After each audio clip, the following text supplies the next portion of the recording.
Bonjour à tous et bienvenue à MAM. Nous sommes très fiers d'accueillir cette journée qui inaugure Enercop Centre Val de Loire. Bravo à toute l'équipe pour ce travail réalisé. Nous sommes fiers puisque MAM est la cité de la création et de l'innovation et évidemment l'innovation d'aujourd'hui et de demain ne peut être que basée sur la coopération entre les hommes et les femmes du territoire. Donc on est extrêmement fiers d'avoir un acteur comme Enercop qui montre la voie dans le secteur de l'énergie et qui mise évidemment sur la coopération entre les hommes et les femmes de notre territoire pour construire demain. Donc belle journée à tous, profitez de ce moment fort pour l'équipe et pour vous. Bonjour, je suis Charles Fournier, député de la première circonscription d'Indre-et-Loire. D'abord, vous dire que je regrette de ne pouvoir être présent avec vous aujourd'hui à Tours pour l'inauguration d'Enercop Centre Val de Loire. Je le regrette d'autant plus que c'est un projet dont je suis la destinée depuis quasiment le début, puisque j'étais préalablement vice-président de la région en charge notamment des questions liées à la transition énergétique. Donc c'est un moment important qui vous permet aujourd'hui d'entrer dans le très concret, même s'il y avait déjà du concret, mais là vous passez à l'opérationnalité et c'est une inauguration officielle. Déjà bravo pour cela. Je ne peux pas être avec vous parce que dans le même temps j'organise à Paris une convention autour des enjeux industriels et ce n'est pas sans lien avec la question énergétique, une convention pour redéfinir nos modèles industriels, pour envisager une révolution industrielle qui soit compatible justement avec ces sujets des ressources et notamment le sujet de l'énergie. Je voudrais vous dire que cette inauguration se tient aussi dans un contexte national qui n'est pas anodin. Notre pays et l'Union européenne aussi sont interrogés sur les trajectoires énergétiques qu'ils vont emprunter et notre pays se montre malheureusement timide, voire effacé sur des choix, une planification absolument nécessaire pour déterminer notre trajectoire énergétique. Normalement est prévu ce qu'on appelle une loi de programmation énergie-climat, LPEC, c'est souvent comme ça qu'on la nomme, et cette loi n'a jamais été votée. Normalement, tous les 5 ans, nous devrions l'adopter, et nous nous sommes privés de cette loi par peur à l'Assemblée nationale d'avoir une majorité. Le gouvernement s'est privé de cette loi, c'est déjà un renoncement important. Deuxième élément, ça se traduit aussi par un document important qui s'appelle la programmation pluriannuelle de l'énergie, la PPE, qui est un document qui n'est pas soumis à approbation du Parlement, mais qui est un document réglementaire porté par l'État, qui fixe aussi les choix en matière de sobriété énergétique, en matière de choix du mix énergétique. Et bien cette PPE, nous l'attendons dans les jours qui viennent. Nous avons d'ailleurs interrogé le gouvernement sur ce sujet. Il semble que les signaux qu'elle envoie soient très négatifs pour les producteurs d'énergie solaire, pour les producteurs d'énergie éolienne, pour les producteurs d'énergie renouvelable d'une façon générale. Il semble que ce qui se dessine s'écarte des trajectoires les plus pertinentes, et notamment RTE, qui est l'organisme qui transporte l'énergie, qui joue un rôle important, qui a élaboré des scénarios. Et bien finalement, on s'éloigne des scénarios 3 et 4 qui sont les seuls qui soient tenables, qui puissent nous permettre d'avoir une perspective énergétique sans blackout, c'est-à-dire sans tant de risques dans nos approvisionnements énergétiques. Nous avons connu ça parce que nous sommes dépendants encore aujourd'hui des énergies fossiles, du gaz russe. Nous avons connu avec la guerre en Ukraine un moment extrêmement inquiétant. Et ben ce n'est pas terminé et toutes celles et ceux qui parient exclusivement sur le nucléaire, et ben savent pertinemment que ce nucléaire, même s'il devait exister, n'arrivera que dans plusieurs années, 2035, 2040, et que d'ici là, si on ne fait pas monter en puissance les énergies renouvelables, nous n'y arrivons pas. Et ce contexte national, évidemment, il est inquiétant. Il est d'autant plus inquiétant que d'autres voudraient aller encore plus loin en posant une forme de moratoire sur les énergies renouvelables. Et d'une certaine manière, cette PPE pourrait constituer un moratoire si elle ne fixe pas une ambition bien plus haute que ce qui semble se dessiner. Donc je vous partage cette inquiétude parce que je me dis que dans ce moment-là, une des réactions possibles, c'est celle des territoires. C'est aussi dans les territoires que nous pourrons porter l'ambition, mettre la pression aussi sur ces trajectoires nationales absolument nécessaires, les trajectoires européennes. Et ce que vous faites participe, je le crois, de ce mouvement ascendant, de la mobilisation des citoyens autour de la transition énergétique.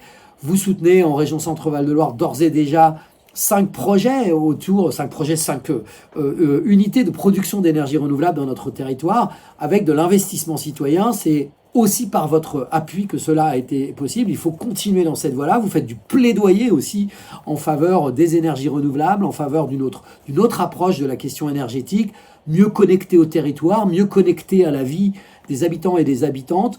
Il y a le gros travail qui a été fait par le Conseil régional Centre-Val de Loire. Je salue Jérémy Godet qui s'est engagé fortement dans le programme LIFE, qui est un programme qui a permis de faire émerger des projets énergétiques dans notre région.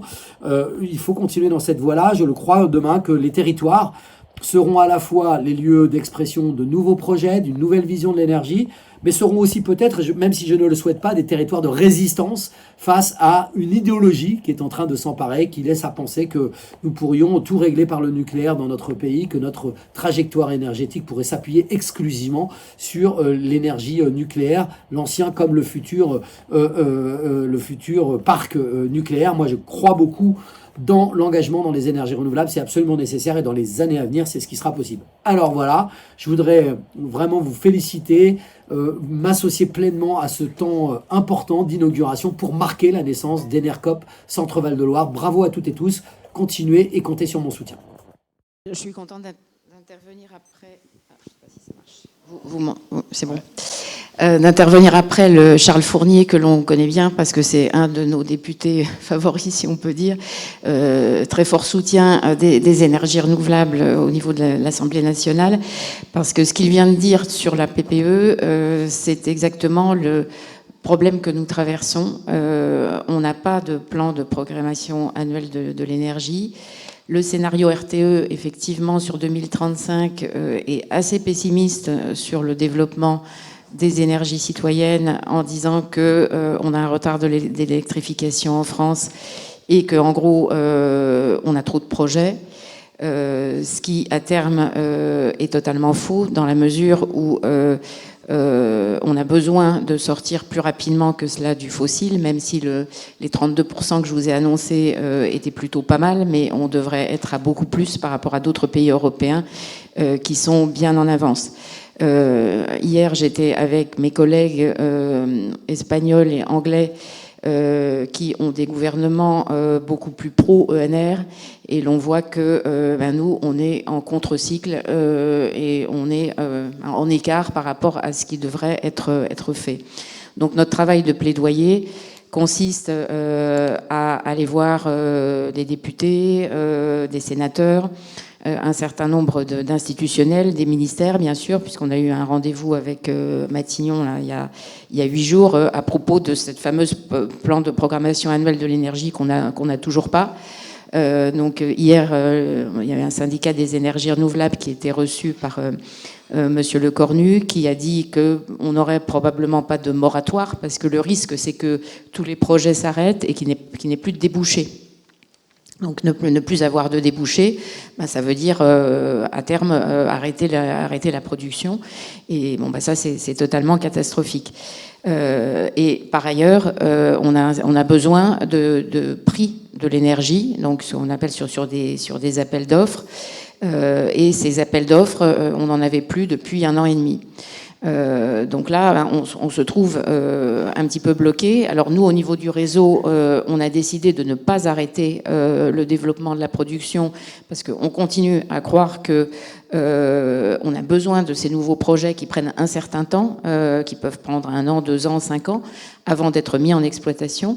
Mais sans programmation pluriannuelle de l'énergie, on est un peu, on a les ailes coupées. Donc ça, c'est vraiment le premier sujet. Le deuxième sujet, c'est est-ce qu'on veut vraiment de la sobriété énergétique en France et de la transformation des usages, puisque c'est un terme qui a été beaucoup communiqué par nos instances gouvernementales au moment de la crise de l'énergie. La sobriété énergétique, on n'en parle plus, plus assez sur le plan des pouvoirs publics, en tout cas du gouvernement. Et nous, et ça impacte bien sûr notre métier, un des 3 métiers que signalait Simon, c'est tout cet accompagnement, les diagnostics que l'on peut faire sur des installations de panneaux photovoltaïques, tous les diagnostics que l'on peut faire aussi en termes de rénovation thermique.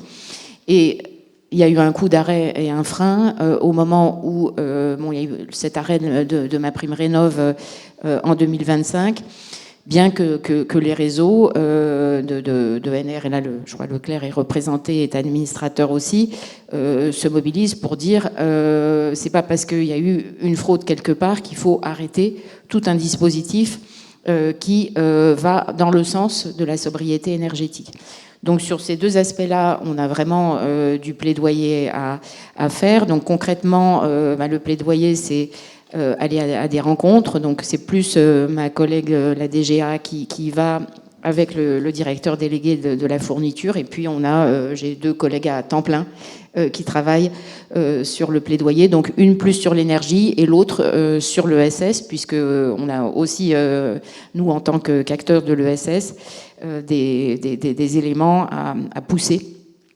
Et bon, là, voilà, on était il y a 3 jours là, à la clôture de l'année internationale des coopératives au CESE.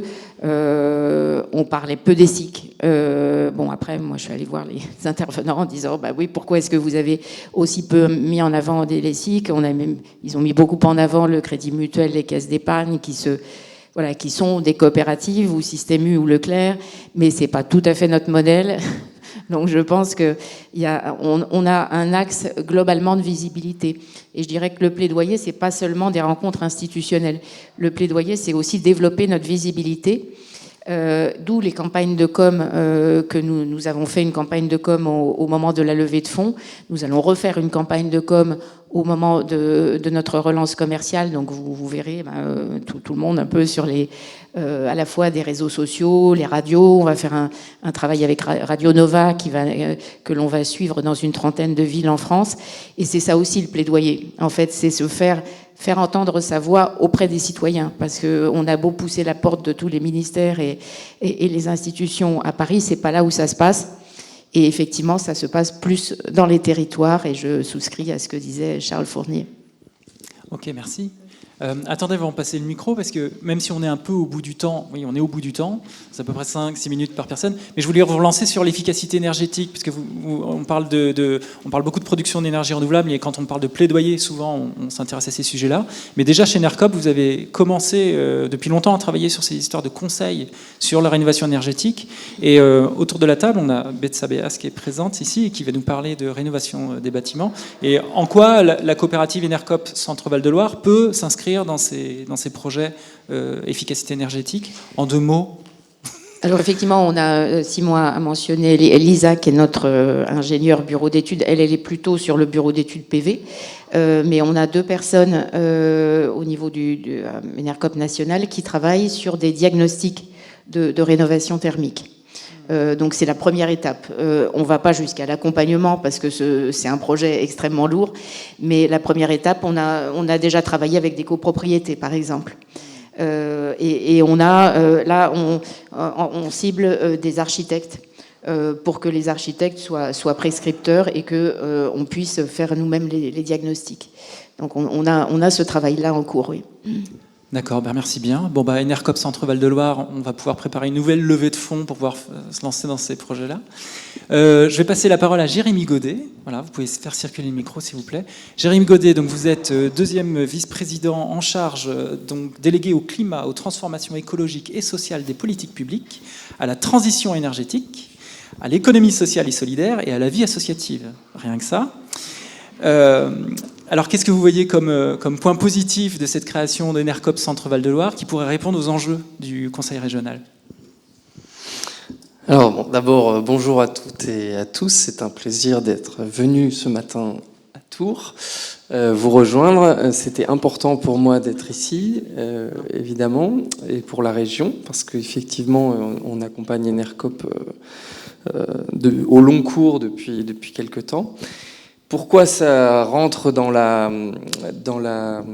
politique de la région ? En fait, c'est que on fait face à beaucoup de vents contraires sur les questions de transition énergétique. Ça a été dit, et NERCOP, c'est un bâton supplémentaire pour faire face aux vents contraires et s'appuyer dessus pour qu'on puisse quand même avancer dans ce contexte-là. Moi, j'avais noté effectivement dans les vents contraires qu'on pouvait avoir en ce moment, parce que globalement, il ne faut quand même pas qu'on se raconte trop d'histoires. Plus on avance aujourd'hui, plus la sortie des énergies fossiles s'éloigne. Et donc, même dans un contexte où effectivement les énergies renouvelables ont fortement progressé, où de plus en plus de gens s'y intéressent, etc. Quand on dézoome et qu'on regarde à l'échelle plus globale, il faut quand même qu'on ait conscience qu'on est dans ce monde-là, quoi. Et pourquoi nous, concrètement, en région, les trois vents contraires que j'avais soulignés, ça a été un petit peu déjà dit. Le premier, c'était quand même des mouvements de contestation important quand il y a des projets d'énergie renouvelable dans les territoires, qui sont y compris alimentés par une partie des élus qui demandent un moratoire. Ça a été dit par Charles Fournier, je ne vais pas y revenir.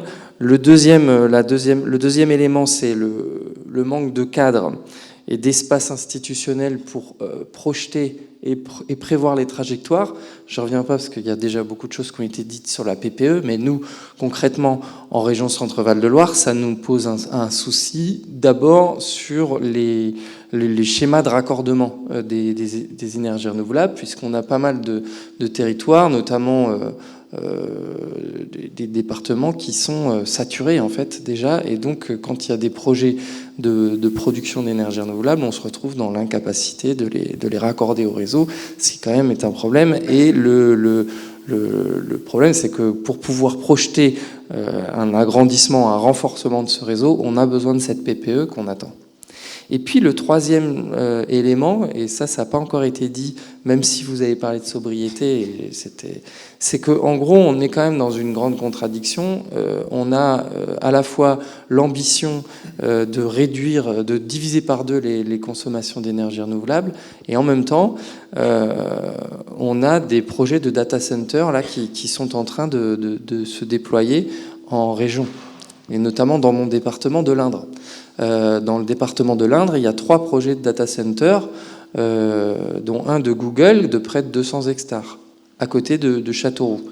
Donc on est en train de rajouter, selon les calculs là, qu'on a fait rapidement cette semaine, l'équivalent d'une deuxième ville de Châteauroux à Châteauroux, sur la demande de consommation électrique.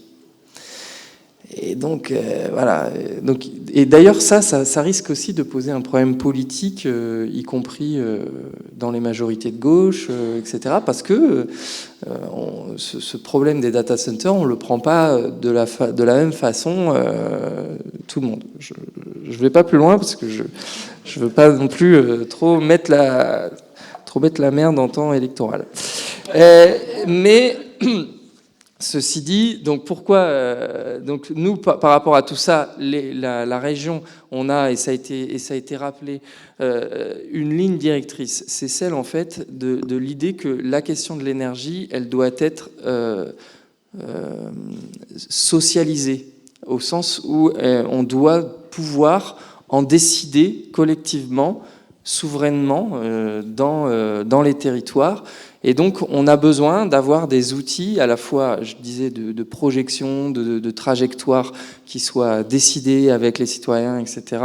On a besoin d'outils coopératifs comme Enercop qui redonnent en fait de la place aux habitants, aux habitantes, aux consommateurs d'électricité, une voix, la main sur... Et que ça, c'est une des façons de répondre aux problèmes que j'ai soulevés tout à l'heure.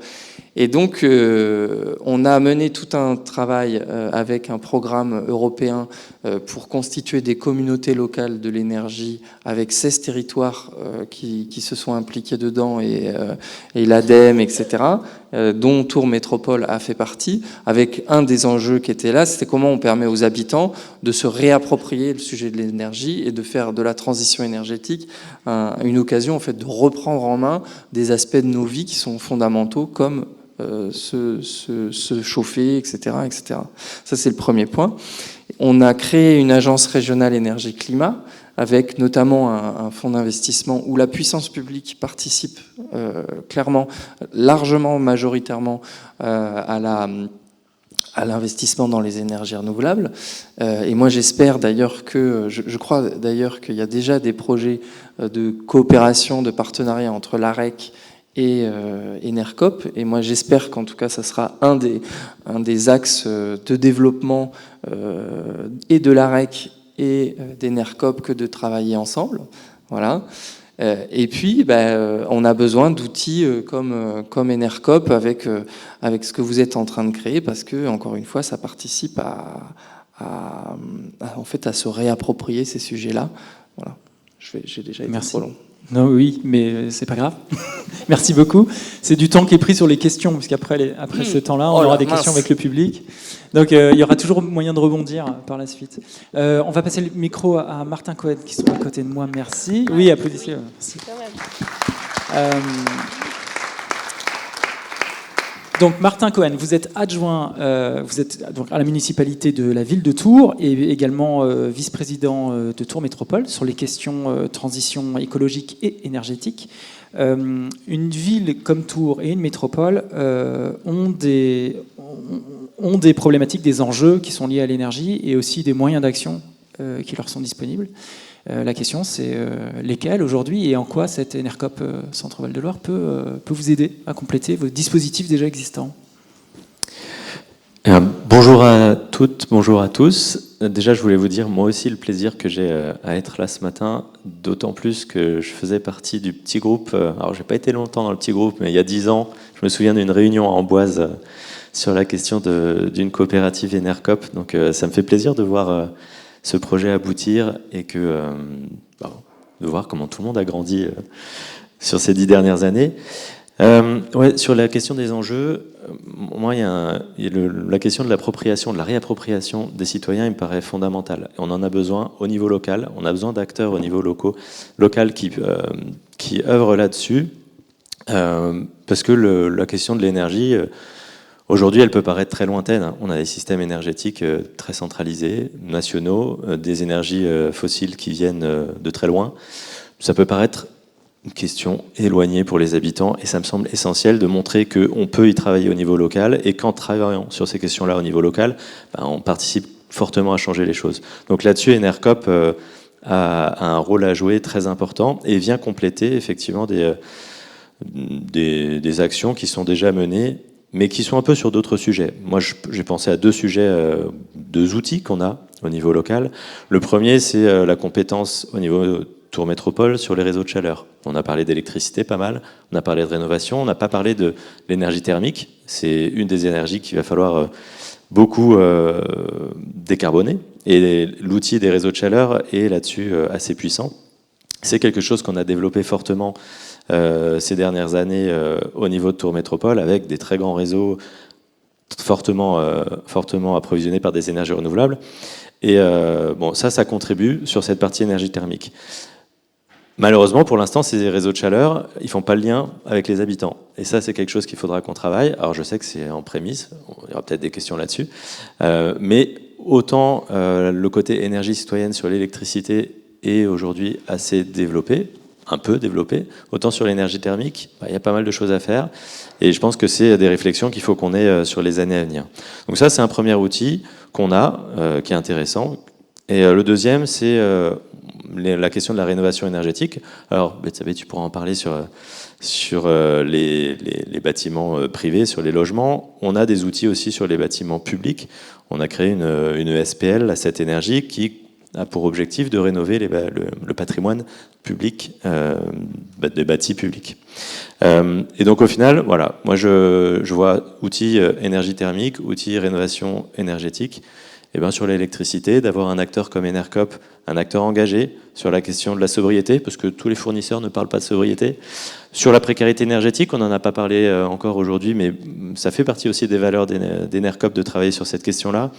Ça me semble fondamental et je suis très heureux de voir émerger cette coopérative, une coopérative Centre-Val de Loire, donc ancrée au local, qui sera là pour aider ce dialogue entre des fournisseurs qui, si vous n'étiez pas là, seraient un peu nationaux, voire internationaux, et des habitants qui ont besoin de mieux comprendre comment ça fonctionne, pour savoir où aller, pour savoir comment rénover, pour savoir comment s'approvisionner le plus vert possible. Donc voilà, pour moi, c'est pour toutes ces raisons-là qu'Enercop a sa place et peut contribuer au niveau local. Merci. Et puis en plus, on est à 3 minutes en bus de la mairie, ici. Donc c'est vrai que c'est un acteur ultra local, bien basé ici, dans les locaux. Ce serait dommage de ne pas en profiter. Merci beaucoup.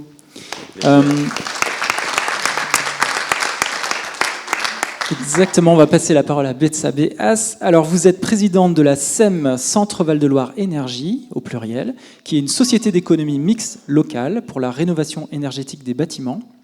Alors, je sens que vous allez me dire que la transition énergétique ne se réalisera pas automatiquement et uniquement en produisant une énergie renouvelable. Ce serait magique.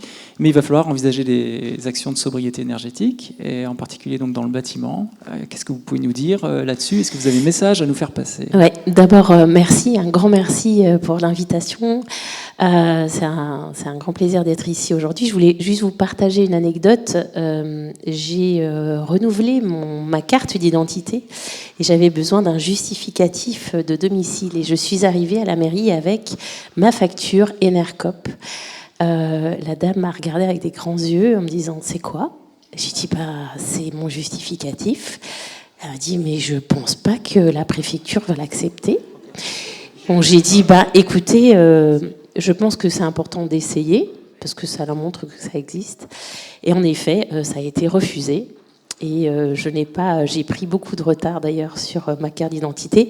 Tout ça pour dire que je suis bien contente que Enercop s'organise en SCOP, en SIC, je ne sais plus d'ailleurs ce que c'est exactement. Mais en tout cas, j'espère que dans 10 ans, je pourrai venir avec ma facture Enercop et que ça marchera. Voilà, c'était pour l'anecdote. Pour répondre à votre question, d'abord redire que la SEM, elle fait partie de l'écosystème régional. Jérémy n'en a pas parlé, mais c'est extrêmement important. Ça fait partie justement du volet sobriété dont vous parlez, et ça fait aussi partie, Martin en a parlé, du volet aussi social. Je le dis parce qu'on l'a vu, on a fait l'anecdote sur les femmes peu présentes. On a aussi un vrai sujet avec les classes populaires. On a un vrai sujet en effet, de précarité énergétique et de précarité tout court, puisque aujourd'hui, l'énergie pèse très lourd pour les ménages, très lourd. Et puis, en effet, dès qu'il y a le moindre, en tout cas une guerre, quelque chose qui se passe, ça pèse encore plus lourd. Et on a des gens de classe moyenne inférieure qui ne finissent pas leur mois, notamment à cause de toutes ces factures, et notamment l'alimentation et l'énergie. Donc je voulais revenir là-dessus parce que je pense que la sobriété est aussi un outil extrêmement important de justice sociale, et je pense que j'ai pas à convaincre quiconque ici sur le fait que ce projet militant, ce projet citoyen s'associe aussi à cette question de justice sociale. Et en effet, la SEM Énergie Centre Val-de-Loire a reçu un trophée, le trophée des établissements publics locaux, puisqu'elle elle est un institut de tiers financement, donc qui permet aux personnes qui ne peuvent pas avoir de prêt bancaire, et il y en a beaucoup pour toutes sortes de raisons, de pouvoir se financer auprès de la SEM avec, en regardant en fait les économies d'énergie qui vont être faites et qui vont permettre à ces ménages de faire des économies et de pouvoir rembourser le prêt qui est fait par la SEM. Donc, voilà, je pense que c'est en effet extrêmement important aussi puisque ça a été redit. Le but, c'est quand même de diminuer notre empreinte écologique globale. Et la sobriété est le premier sujet. Martin, qui s'occupe des déchets, pourrait dire la même chose. Hein. C'est bien la non-utilisation qui est le premier sujet. C'est ce que nous souhaitons. Et je pense qu'aujourd'hui, d'avoir Enercop dans le paysage régional est extrêmement important parce qu'on a besoin que cette question devienne une question aussi de service public. Et je pense que de manière indirecte, ce qui est fou, l'État est en train de faire sortir l'énergie du giron du service public essentiel, comme le logement, la santé, etc. L'énergie en fait partie. Et vous, par le travail que vous faites, vous êtes en train de forcer la porte de cette question de service public essentiel qui doit donc être portée par les parlementaires, par les citoyens, parce que c'est vraiment un sujet majeur des années qui viennent et il faut absolument qu'on s'en empare et qu'on le fasse sortir du giron du capitalisme carnassier, hein, parce que je parlais, je sais qu'on est en moment électoral, mais en fait on est vraiment là-dessus. L'énergie est devenue un lieu où on peut se faire un max de thunes.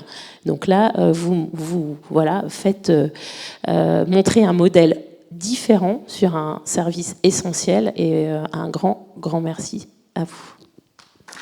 Merci. Donc, on va passer à Anne Tardy. Voilà, merci beaucoup, Betsabé. Anne Tardy, vous êtes responsable d'Alter Incube. Donc vous avez accompagné la création de cette Enercop Centre Val-de-Loire. Donc dites-nous tout sur Alter Incube, vos rôles, vos missions, est-ce que ça a permis à cette coopérative? Alors j'ai plus grand-chose à dire parce que j'ai l'impression que Simon a bien... Enfin, t'aurais dû me le dire, Simon, je serais pas venue parce que franchement, je pense que tu as très bien parlé de l'incubateur au démarrage. Juste repréciser une entrée, donc Alter Incube, c'est un dispositif régional d'incubation d'innovation sociale. L'entrée, c'est l'innovation sociale, donc, et on pourra revenir pourquoi j'insiste dessus.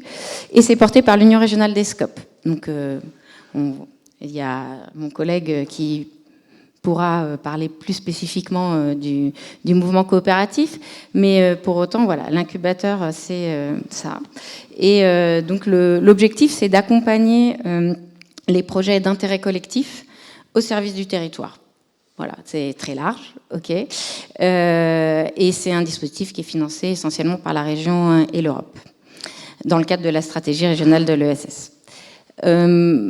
L'entrée est vraiment de se dire les deux fils qui vont être tirés, c'est d'accompagner les porteurs de projets dans cette démarche d'innovation sociale qui est de répondre à des besoins qui ne sont pas couverts sur un territoire et de le faire en co-construction. Après, il y a d'autres piliers, voilà.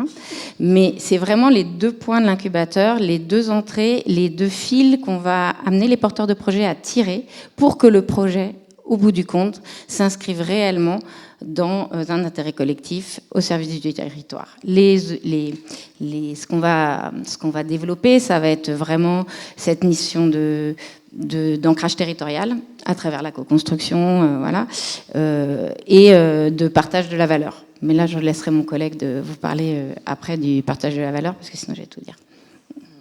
Bah, ça fait une transition parfaite, en fait, avec notre collègue. À moins que vous ayez des chiffres ou des choses à nous préciser sur Alter Incube, le nombre de salariés que vous êtes en région et...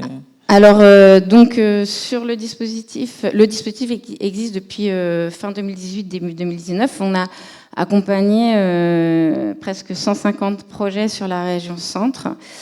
Oui, on est assez content parce que si on peut parler de taux de transformation, c'est-à-dire de création d'activités, je dirais pas de réussite parce qu'en fait les projets derrière vivent des fois une autre vie, mais en tout cas de transformation. Il y a à peu près 60 projets qui vraiment développent une activité ancrée sur leur territoire dans l'intérêt collectif. Les sujets sont très vastes. On va de l'accès à l'éducation, le bien vieillir et tout, voilà, et aussi tout ce qui est question environnementale. Et là, au bout de maintenant 6 ans. Même plus, oui c'est ça, même plus, presque 7 ans, on est content de constater qu'il y a un taux de pérennité qui est important, qui vient à peu près 90% des structures, 84 exactement % des structures qui ont créé une activité sont de nouveau pérennes. Parce que, je n'ai pas insisté dessus parce que c'était pas forcément le sujet ici, mais l'idée, c'est vraiment d'accompagner les porteurs de projets à développer un modèle économique qui va être pérenne et qui va s'inscrire dans la durée avec au départ une hybridation, donc des questions de financement. Donc l'incubation d'Enercop nationale pour Enercop Centre Val-de-Loire a été vraiment un levier hyper fort, quoi. Voilà, c'est à peu près ça. Et je sais plus ce que je voulais dire, mais bon, voilà, c'est ça. Bon. Merci beaucoup. À côté de vous, donc, Anthony Larry, donc vous êtes effectivement délégué régional de l'URSCOP On vient de tirer un fil rouge qui était cette histoire de partage de valeurs, et je pense qu'on va tirer ce fil aussi après en faisant partager votre collègue qui est situé sur votre gauche. Et donc la question que je vais vous poser, c'est quels sont les enjeux actuels du mouvement dans lequel notre coopérative Enercop est inscrite, donc, et que sont ces histoires de scope et de SIC, qu'est-ce que ça permet, les avantages que ça a permis. Bien, merci déjà pour votre accueil, merci pour cette question également, et bonjour à tous. Le sujet, effectivement, SCOPE, SIC, ça veut dire quoi encore ces acronymes-là ? Et souvent on nous pose la question, et souvent les gens se perdent. SIC, c'est proche de la SCI, mais c'est pas une société civile immobilière, évidemment. L'objectif n'est pas forcément patrimonial. Du coup, pour résumer tout ça, pour résumer le modèle coopératif, et peut-être même pour revenir à l'origine, donc l'URSCOP, c'est une structure qui promeut le modèle de la société coopérative. La société coopérative, comme son nom l'indique, c'est une société. Donc avant toute chose, c'est une structure juridique qui a pour objectif de réaliser une activité économique, de réaliser du chiffre d'affaires et, idéalement, comme toute société, d'en tirer un bénéfice. Là où on va avoir une différence avec le modèle classique de la SA ou de la SARL ou de la SAS, c'est finalement ce qu'on fait de ce bénéfice. Et tout s'inscrit dans l'ADN de la société coopérative, dont font partie les SCOP et les SIC. Société coopérative d'intérêt collectif, pour la SIC, ça signifie qu'on va avoir une notion très ancrée, très forte de partage. On partage tout d'abord les risques. Chaque personne qui souhaite entrer au capital de l'entreprise va apporter un peu de ses fonds personnels. Et qu'on apporte 100 euros, 1000 euros, 10 000 euros, on apporte une contribution et on prend un risque quelque part, donc on partage ce risque collectivement pour lancer le projet. Et puis ensuite, on va partager les décisions. Dans les sociétés coopératives, encore une fois, chaque individu est représenté en assemblée générale et dispose d'une voix. Et une seule et unique voix, quel que soit finalement l'apport qui a été constitué au départ. Et ça, c'est très important dans notre modèle, puisqu'on est vraiment sur une démocratie dans la prise de décision. Et quelque part, ça rejoint, j'imagine, assez fortement les structures d'où sont issues, notamment Enercop Centre-Val de Loire. Et puis enfin, la dernière phase dans laquelle on va avoir cette notion de partage, ça va être dans le partage du bénéfice. L'objectif de la société coopérative, c'est effectivement, dans un premier temps, de donner les moyens à la structure de continuer son développement. Donc il y a une forte mise en réserve finalement des bénéfices qui sont constitués par l'entreprise, et puis après il peut y avoir une distribution entre les associés, mais c'est encore une fois loin d'être l'idée d'origine du modèle de la société coopérative. Donc là vous venez d'apprendre aux sociétaires qu'ils ne vont jamais s'enrichir avec Enercop Centre-Val de Loire, puisque 57% des retombées économiques vont être réinvestis dans l'outil. J'ai pas parlé de chiffres, moi. J'ai laissé un flou. Ça, l'idée. Mais l'idée, c'est que la majorité des bénéfices restent effectivement dans la coopérative, au service des salariés, au service du projet, projet social de la coopérative. Exactement. Okay. Merci à vous. Merci à vous.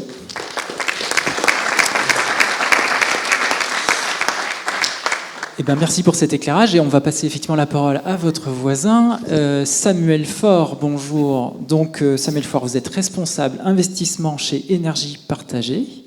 Vous accompagnez et financez des projets citoyens d'énergie renouvelable sur toute la France. Peut-être qu'on peut commencer par quelques chiffres pour comprendre ce que c'est que cet outil Énergie Partagée Investissement. Et puis, la question que j'aurais, c'est qu'est-ce qu'on a comme synergie entre les collectifs citoyens et Enercop ?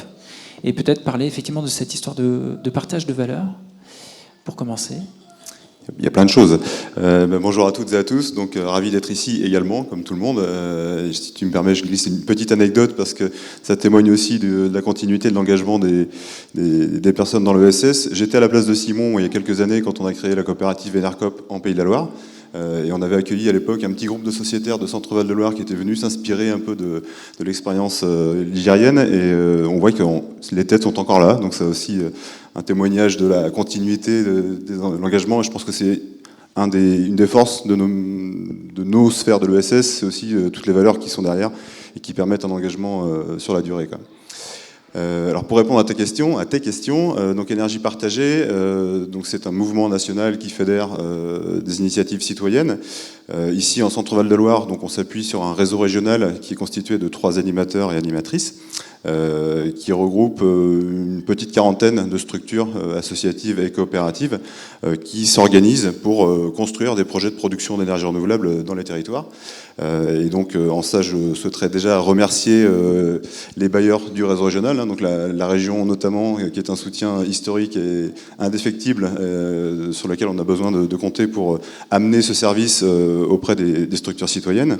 Et puis l'ADEME, évidemment, l'ADEME qui a aussi son lot de difficultés dans le contexte politique actuel et qui est un élément clé côté énergie partagée pour pouvoir financer de l'ingénierie, du temps qu'on va mettre à disposition de structures citoyennes qui sont principalement constituées de bénévoles comme vous et moi, qui n'ont pas forcément de savoir-faire, de compétences particulières en matière de production d'énergie. Et Dieu sait que c'est un sujet compliqué en France de devenir producteur d'électricité. Il y a un certain nombre de paramètres administratifs, techniques, urbanistiques, etc. Et donc on a besoin d'avoir ce soutien public pour pouvoir accompagner les adhérents du mouvement énergie partagée. C'est particulièrement important. Et donc moi, pour le coup, je suis côté énergie partagée investissement. Donc on a aussi un outil d'investissement citoyen chez énergie partagée. Il y a peut-être déjà des actionnaires dans la salle. Donc on propose de collecter de l'épargne pour financer des moyens de production d'énergie renouvelable.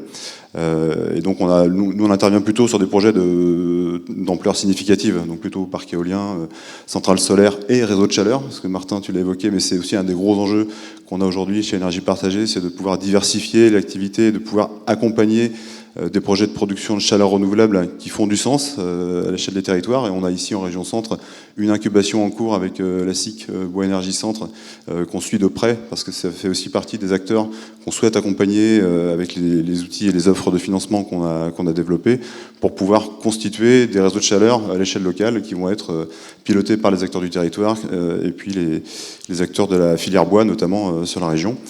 Donc voilà, donc les synergies, elles sont un peu à tous les étages. Nos collectifs citoyens, comme je l'évoquais, ils n'ont pas forcément les compétences pour faire aboutir les projets.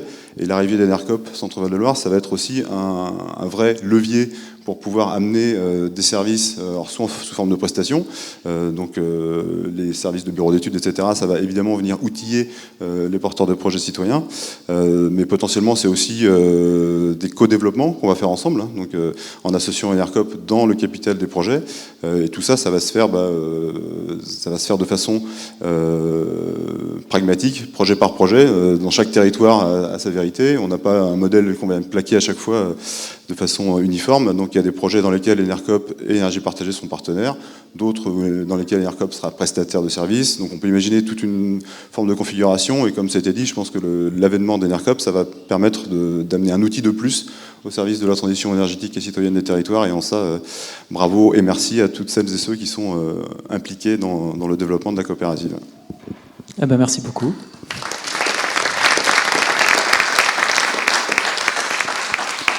Alors, je pense qu'on peut passer aux questions dans le public. Et Simon, peut-être que tu peux faire passer un micro si vous avez des questions. Ça commence fort, non? Ah non, c'est pour distribuer le micro. Ouais, ça m'étonnait aussi. Donc en général, les questions sont toujours très longues à venir. Il y a déjà... Ok, très bien. Oui. Bon, ça c'est une idée qui court depuis un moment chez les anti-nucléaires, mais je vois qu'il y a des gens qui sont un petit peu impliqués dans cette direction de réflexion, à savoir éminemment politique. Je crois qu'il est urgent de faire sauter le verrou de l'opérateur industriel EDF sur la distribution. Moyennant quoi, on aurait effectivement beaucoup plus de facilité pour développer production et distribution au niveau régional. Je crois qu'il y a une structure là sur laquelle il faut réfléchir. Alors, qui veut répondre à cette... Est-ce que c'est une remarque? Est-ce que c'est appel une réponse? Peut-être un élément de réponse. Alors, vous parlez de la distribution, donc du réseau, hein, j'imagine, le réseau électrique de distribution. Alors, il ne faut pas perdre de vue déjà que le réseau est propriété des collectivités territoriales. Donc, les communes sont propriétaires de l'infrastructure de distribution qui est concédée à Enedis, qui est effectivement une filiale d'EDF. Alors, Catherine pourra compléter éventuellement côté Enercop, mais de ce que je me souviens de mes préceptes côté Enercop, on tape pas directement sur le réseau. On a quand même la chance d'avoir en France un réseau qui permet la péréquation tarifaire, et donc d'avoir le même prix de l'énergie qu'on soit au fin fond de la Creuse ou au cœur de Paris.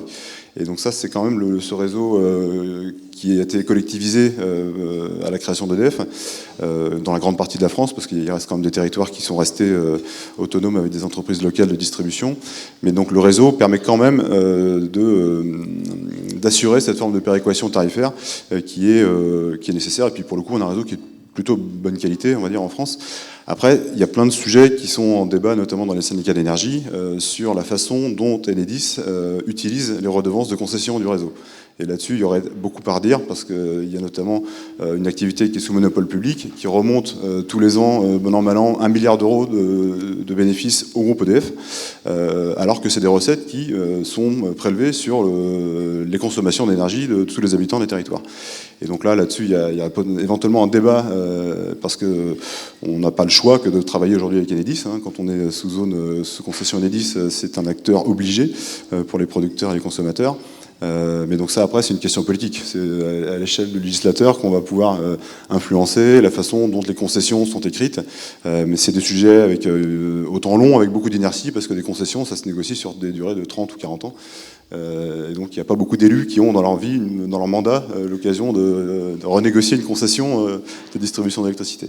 Mais donc voilà, derrière EDF, il y a aussi, derrière le réseau, il y a l'opérateur EDF, dont on voit bien que c'est une des questions, un des freins en tout cas, sur les sujets de transition énergétique, surtout en ce moment. Donc, voilà, c'est un sujet politique en tant que tel, mais on voit bien que l'opérateur n'est pas le premier. Je le dis d'autant plus facilement que j'en ai été un salarié il y a une époque. C'est pas le premier promoteur de la transition énergétique et de l'avènement des énergies renouvelables. C'est bien le moins qu'on puisse dire. Merci.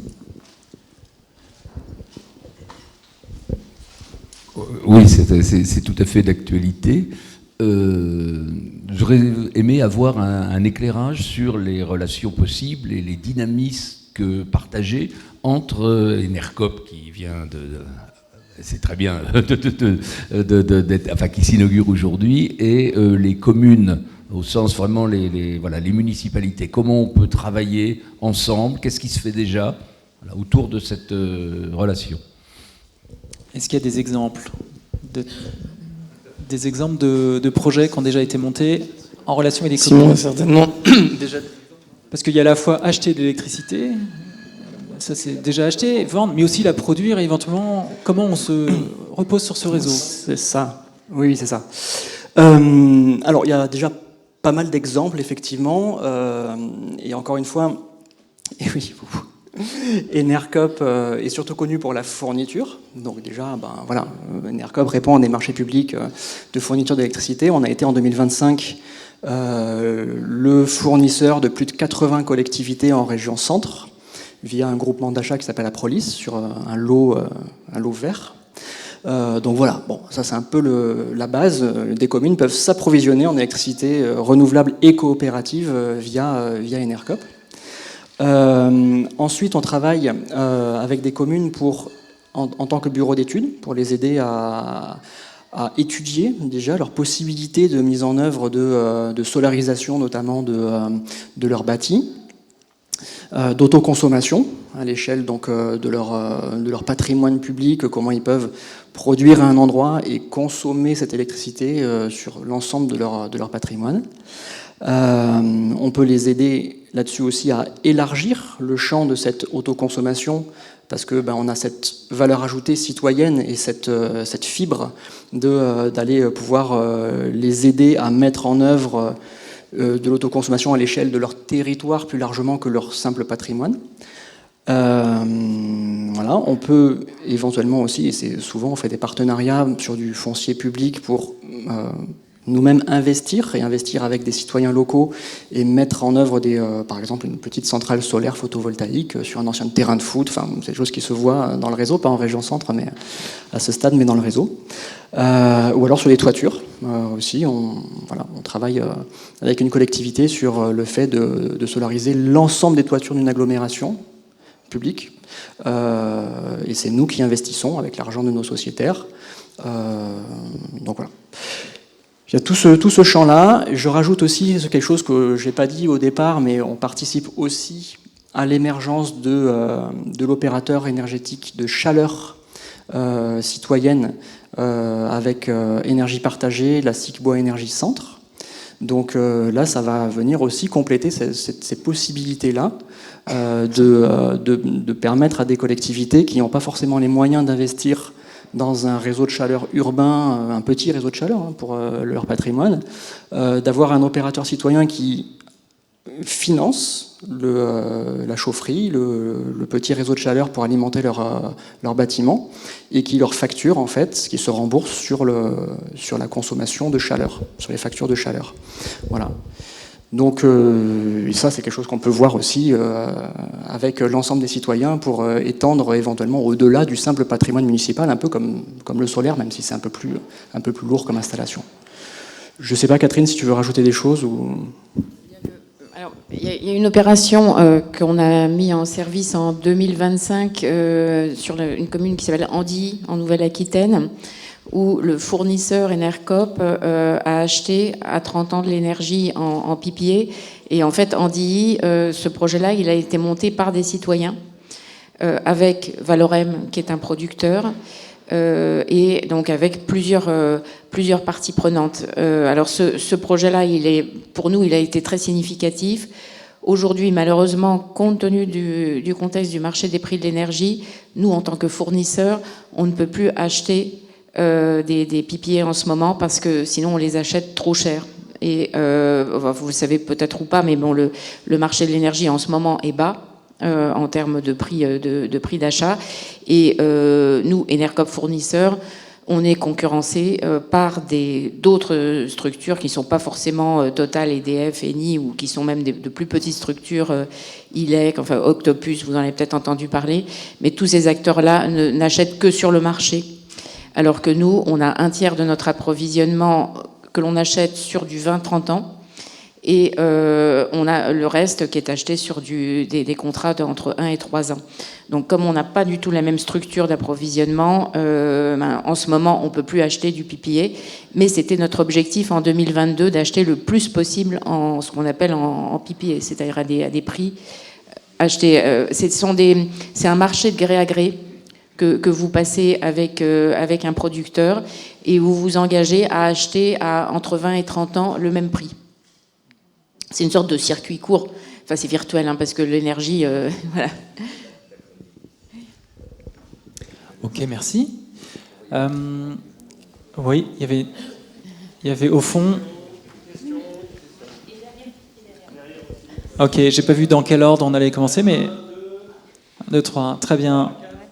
Ok, au premier rang, enfin deuxième rang. J'ai une question un petit peu simpliste, c'est pour M. Baudet. Vous avez parlé du projet Arès-Eurocop, mais Arès, je ne sais pas ce que c'est.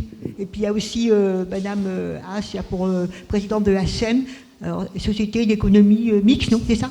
Voilà. Et puis sinon, j'aurais aimé avoir des précisions sur les réseaux de chaleur filière bois, parce qu'il y a une école en campagne, là, ils ont fait une chaufferie au bois avec des plaquettes, mais je ne pense pas que ça vous concerne, je ne sais pas. Avoir plus de précisions sur la filière bois, voilà, merci. Très bien. Alors une précision sur l'AREC.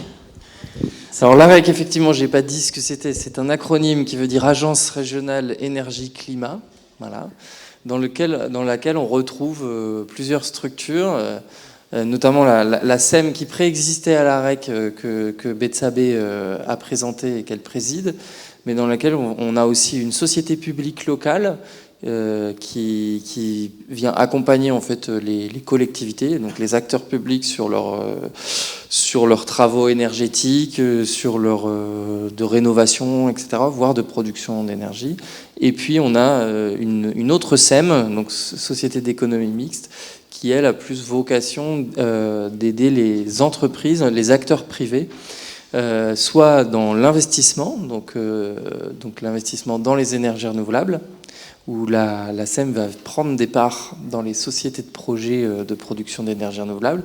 Et elle a aussi, cette SEM, une activité d'accompagnement à la rénovation énergétique des bâtiments, mais pour les entreprises. La SEM qu'a présentée Betsabé, c'est plutôt axé sur les particuliers. Voilà, sur le bois énergie, j'ai pas trop compris la question, nous... Oui. Et c'est une petite commune à Matière-le-Touraine, où j'habite à côté, là. Ils ont créé une école primaire. Enfin, ils sont maintenant au bois énergie avec des plaquettes, mais je crois qu'il y a des financements européens, tout ça, mais oui. c'est alimenté par du bois local. Enfin, voilà, c'était ce que... Oui, alors la région intervient de ce point de vue-là en partenariat avec l'ADEME, dans ce qu'on appelle les contrats d'objectifs territoriaux énergie renouvelable, qui sont spécialisés sur la chaleur. Donc là, on ne parle pas d'électricité. Et effectivement, on vient... aider, soutenir financièrement ce type d'investissement. Voilà. Et après, sur la question du bois énergie, la région, elle a une grande fonction de stratège. On écrit des stratégies, des schémas. Et donc là, nous, on est chargé notamment d'écrire avec l'État une stratégie régionale de la biomasse. Un travail qui est en cours depuis 1 an et demi, 2 ans, là, et qui va normalement se terminer d'ici la fin du premier semestre 2026. Mais donc là, on est vraiment sur des trajectoires, sur des perspectives, on est sur de la prospective. On n'est pas dans des projets très... Merci. On avait répondu à toutes les questions. Donc, ok, au dernier rang. Bonjour, merci à tous. Je voulais revenir sur les premiers propos qui parlaient plutôt de plaidoyer, de visibilité du monde coopératif, pour évoquer l'alliance des licornes avec 2 O, qui me semble être un levier assez puissant pour développer le modèle coopératif, notamment en région centre.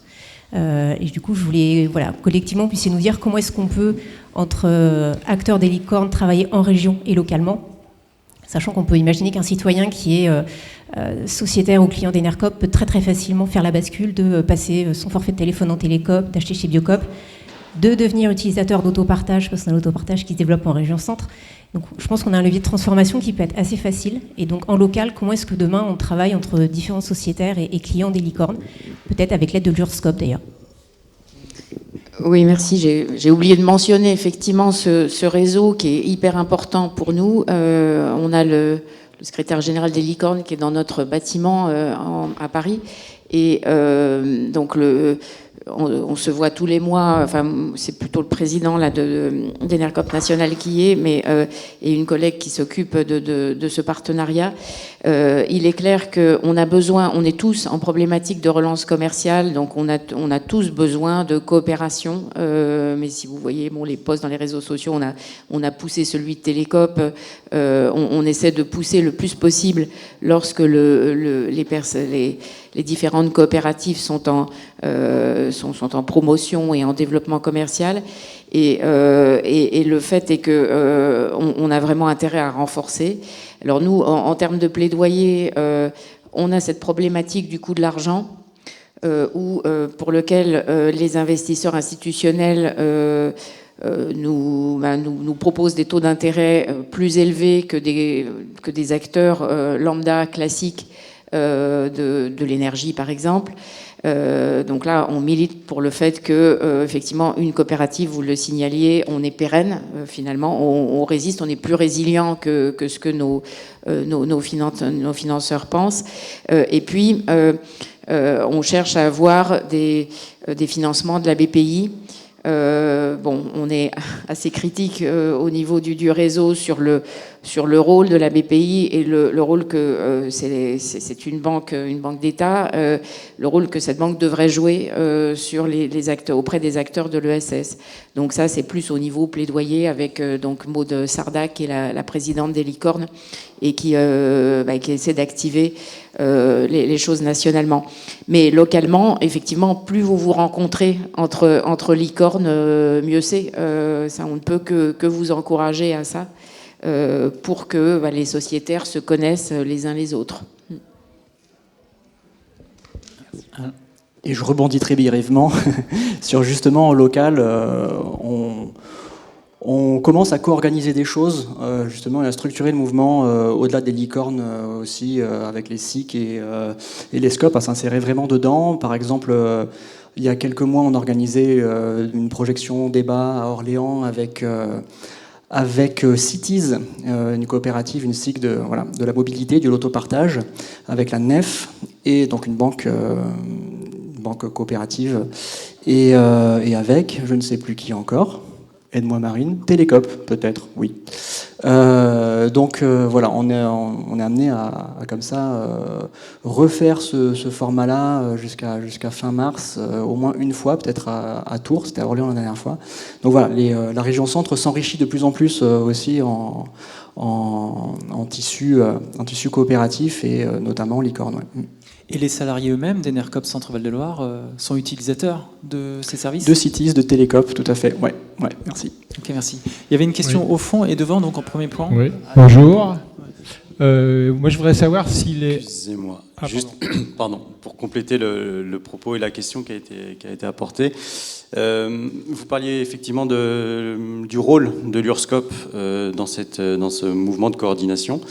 En tant qu'union régionale des SCOP et des SIC, nous, on a pour rôle donc d'accompagner au sein du territoire, donc de la région, des projets qui vont donc de l'émergence jusqu'au développement et tout au long de la vie de l'entreprise. Après, effectivement, les unions régionales s'inscrivent dans un mouvement plus national, plus global, qui est le mouvement coopératif et qui a un autre acteur également, qui est la Confédération Générale des SCOP et des SIC, et qui assure ce rôle à la fois de lobbying et puis de porter la parole et de porter les intérêts communs de l'ensemble des sociétés coopératives auprès des pouvoirs publics et auprès des territoires.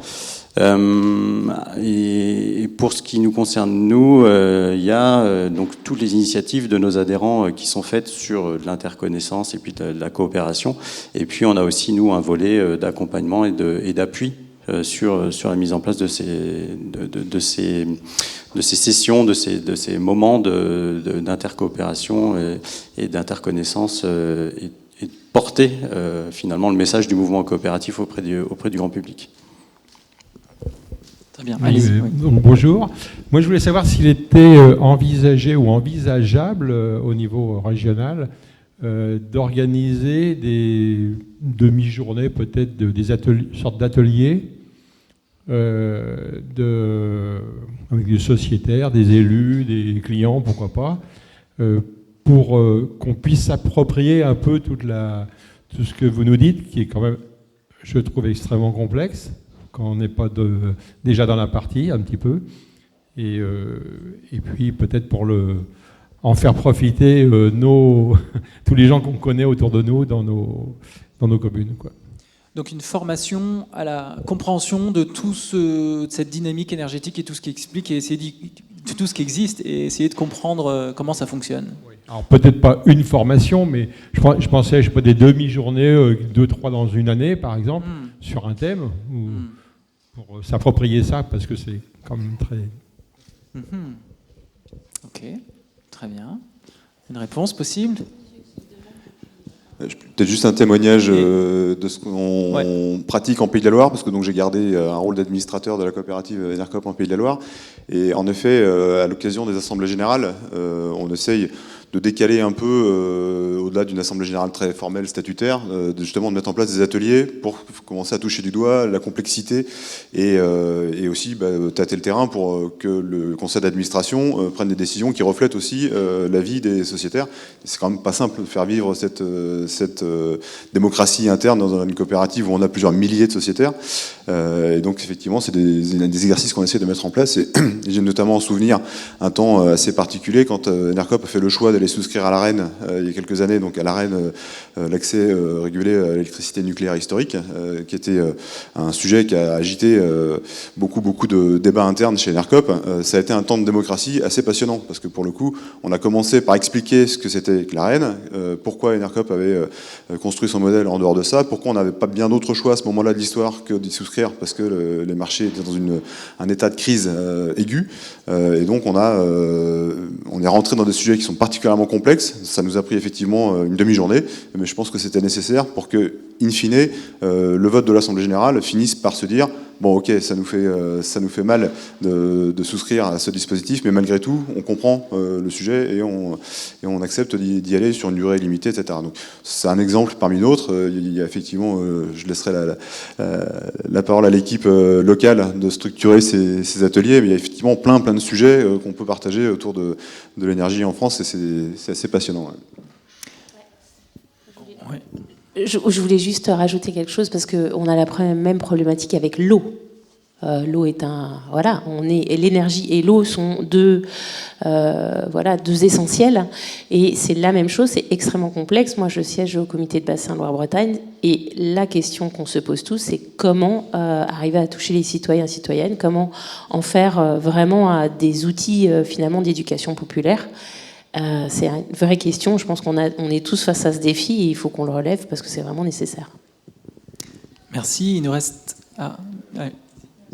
Juste pour compléter et déjà dévoiler un petit peu le programme de l'après-midi, il va y avoir justement des temps qui vont sûrement répondre à vos attentes, avec des jeux formation autour de plusieurs domaines: l'énergie citoyenne, la coopération, l'empreinte carbone, l'énergie dans son ensemble et la sobriété. Donc voilà, on va, je pense, pleinement mettre ça en œuvre dès cet après-midi. Merci Simon. On prend deux autres questions. Une question au fond. Oui, une question. Merci. Je voulais un peu rentrer dans le concret, parce qu'ici, on est sociétaire, on est militant, parce que sinon on ne serait pas ici ce matin. Mais en termes de... Alors d'abord, je pense que si on est ici, on est aussi envie d'être promoteur de la marque. On est des clients aussi. Ça, c'est super important. Et surtout, par exemple, moi, je vous donne juste un exemple. Je voudrais que ma fille et sa compagne, elles viennent chez Enercop, mais qu'est-ce qu'elles me répondent? Papa, c'est trop cher. Voilà. Donc, en termes de prix, ici, on n'a jamais parlé. Donc, on est quand même... Moi, j'ai envie, ça fait 10 ans que je connais Enercop. Les premiers, le service téléphonique qui ne fonctionnait pas. Le truc, je suis même parti pour revenir. Vous voyez? Donc, parce qu'on est client aussi. C'est pas un vilain mot. Moi, j'ai envie vraiment d'en parler autour de moi, et j'en parle. Mais après, qu'est-ce que me répondent les gens?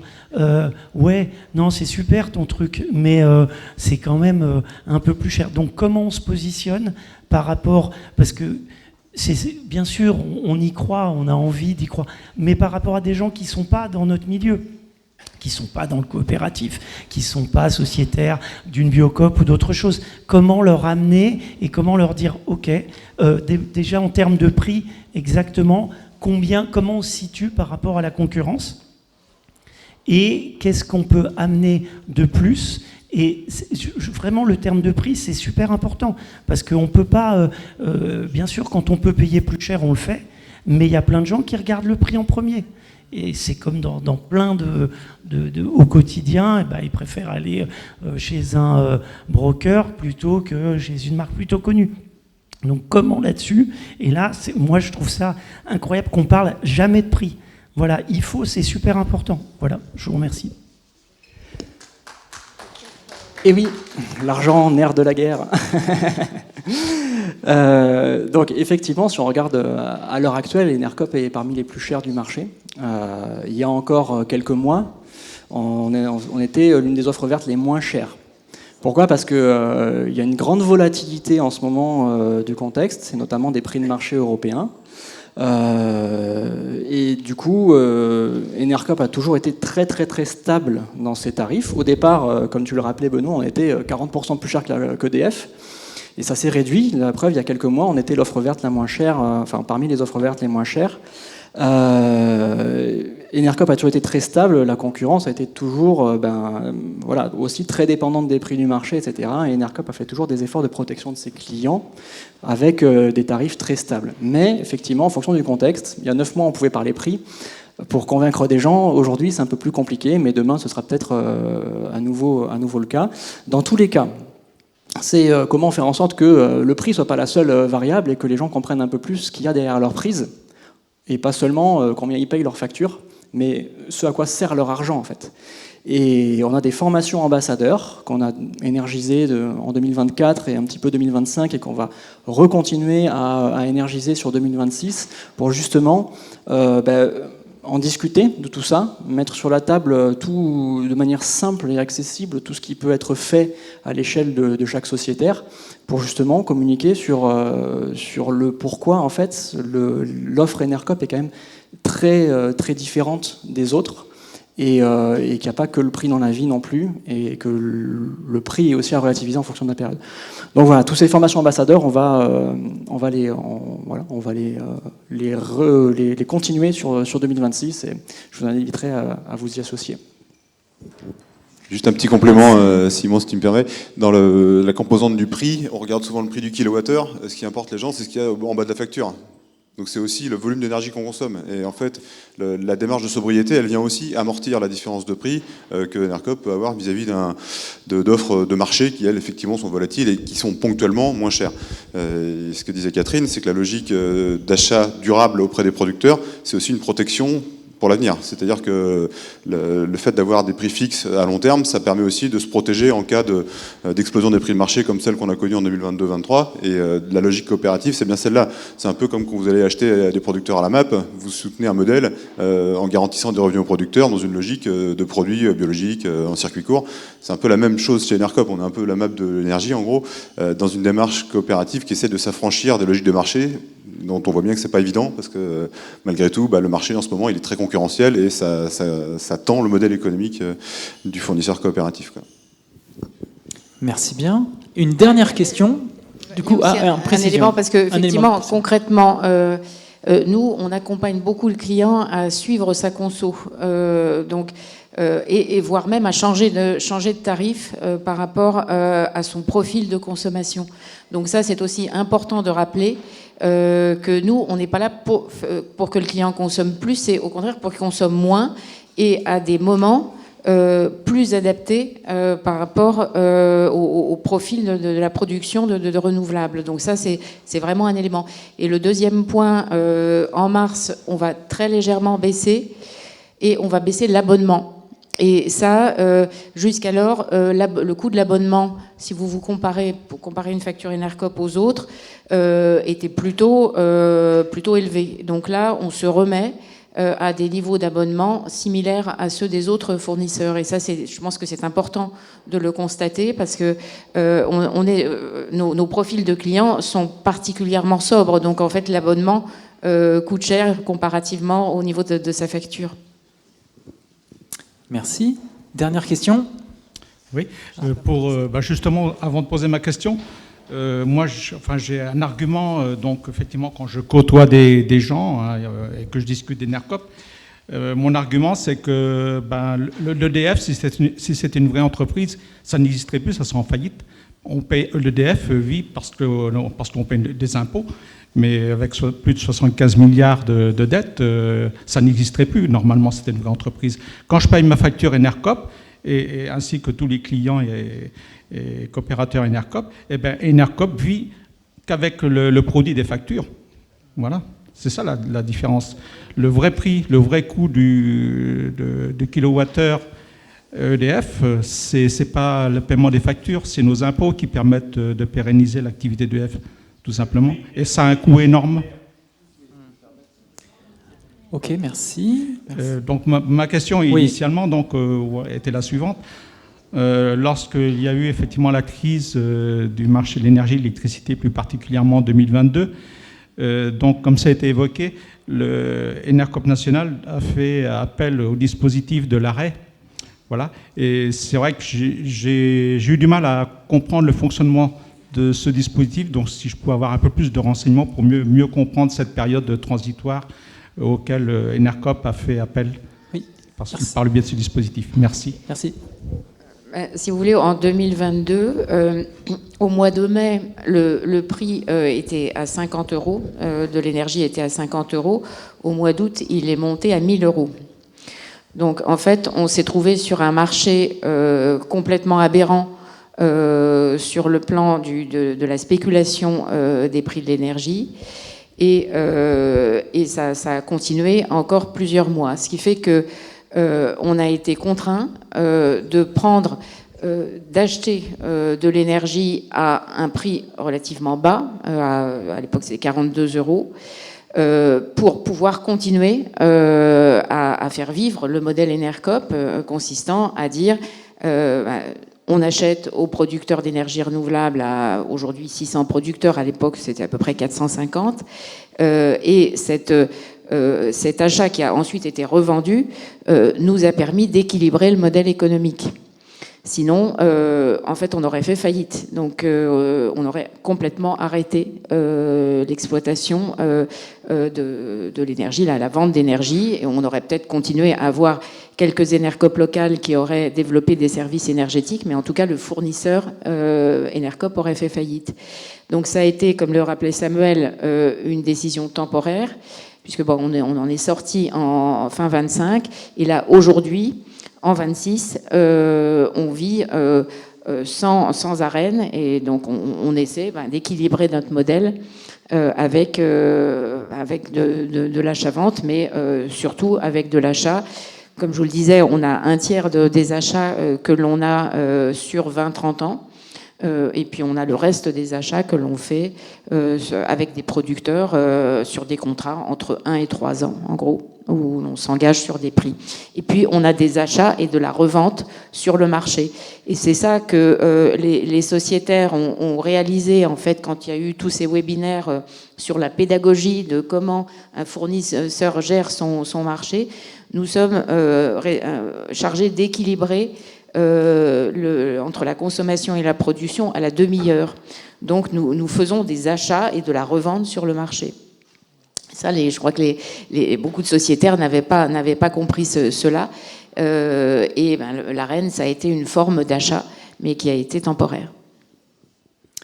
Merci bien. Nous arrivons malheureusement au bout de notre temps. Et pour clôturer correctement cette séquence, je vais vous dire deux choses. D'abord, la première, c'est de remercier chaleureusement et au nom de toute l'équipe d'Enercop Centre-Val de Loire, on vous remercie beaucoup d'avoir pris ce temps de venir avec nous sur cette table ronde et de ce soutien. C'est important pour nous et un grand merci, voilà, d'avoir fait ce temps.